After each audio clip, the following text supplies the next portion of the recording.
Enrico, parto da te. Allora, ho avuto la sensazione subito di un personaggio che si ritrova coinvolto in qualcosa che è più grande di lui. Allora, come hai lavorato su questo con Gabriele per sviluppare questa drammaturgia?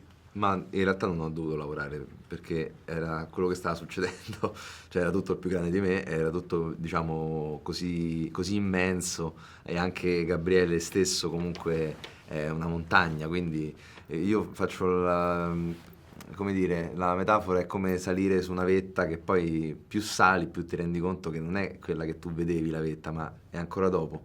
Quindi alla fine il lavoro è stato semplicemente fare, camminare.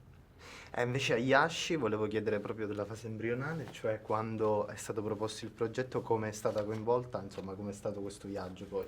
Quindi inizialmente diciamo, questo processo sono stata contattata tramite email, ho ricevuto questa email, all'inizio ho pensato fosse addirittura una truffa e poi quindi mi hanno fatto firmare un NDA e tutto il resto e poi però ci ho creduto e e sono arrivata qui a Roma e poi appunto piano piano È andata bene, non è una truffa. 对，所以最后不是一个诈骗，不是一个诈骗局。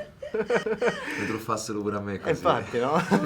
Magari ti è finita in spam la mail. No, invece Enrico, tanta alchimia anche con Marco, ovviamente. Sì. Avete già lavorato col Principe di Roma voi. Cosa hai imparato questa volta? Se hai imparato. Beh, no, allora, la prima volta, diciamo, il nostro incontro non è stato fortunato come è stato fortunato questa volta, nel senso che ci vediamo anche di meno ed eravamo meno a contatto sul Principe di Roma. Invece qui, per me, incontrarlo è stato proprio...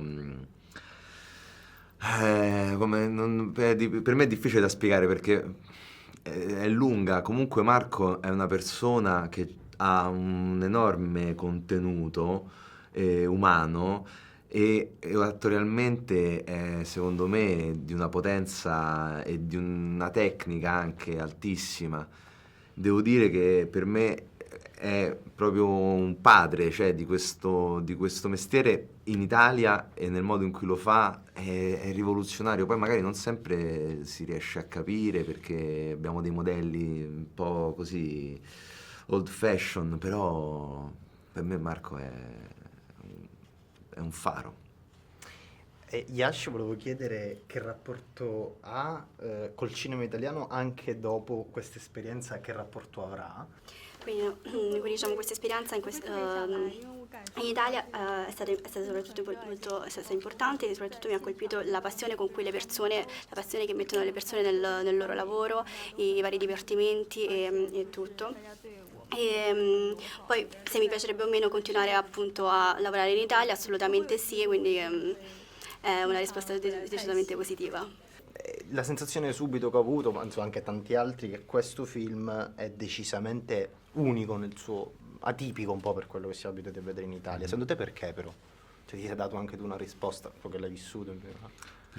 Perché l'autore che l'ha fatto è atipico ed è abbastanza unico e il modo in cui, al di là della conoscenza, ma anche l'istinto che ha e la passione che ha, sono comunque tutti elementi che strutturano un film che non ha una linearità classica, non narra i personaggi in un modo classico, ma comunque mantiene una grammatica cinematografica impeccabile.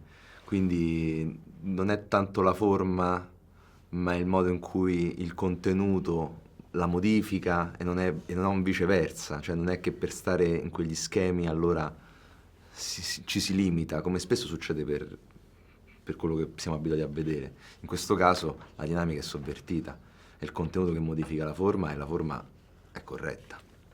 Grazie. Yashi Superstar. Yeah.